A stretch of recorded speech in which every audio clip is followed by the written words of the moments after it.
This is really not a comfortable place to be if you're a pacifist. This is Megiddo, where the book of Revelation gets the name Armageddon and talks about the world's final battle. But why does it talk about it? Well, perhaps because this site, over thousands of years, has been conquered and rebuilt. There have been over 25 major battles fought here. Why is that? Well, two reasons again. One of them is tax. And that leads to the second reason, because this is on a trade route. Whether you're going from the Euphrates in this direction across to Europe, or down towards Egypt and Africa, or north, you have to pass through Megiddo. And so, if you're passing through Megiddo, they're going to charge you money. And then you get conquered because, hey, I want the money. Of course, Megiddo was at its prime in the time of King Ahab. And Mount Carmel is just behind us, and maybe another of those issues is significant there. But as a place of battle, and over to the one side you see a big plain, so it's an ideal place to fight as well. This is a place of warfare, whether that warfare is physical, as it has been over the years, or spiritual, as it is in the book of Revelation.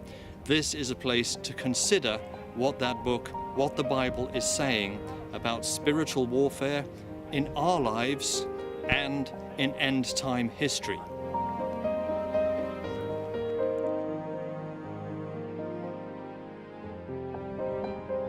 As we're standing here on the side of Megiddo or Armageddon, I can almost hear the words of the prophet Elijah, where he says, if the Lord is God, serve him. And that's what the book of Revelation is really about. Who deserves our allegiance?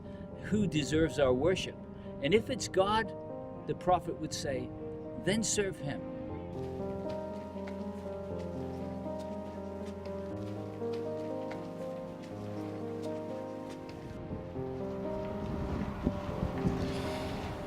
Even today, this isn't exactly a place of peace.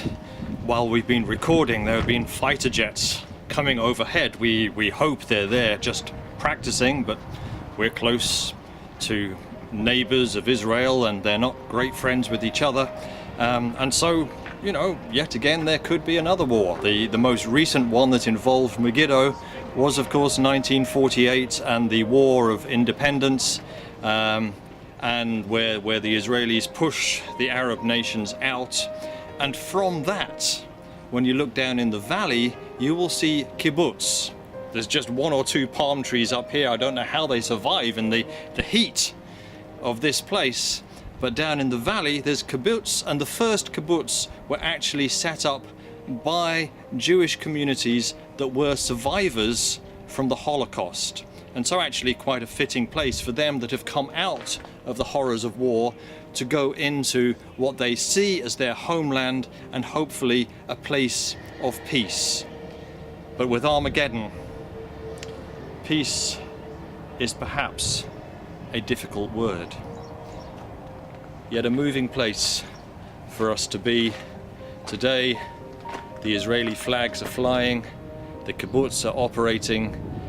Who knows what the future is going to hold?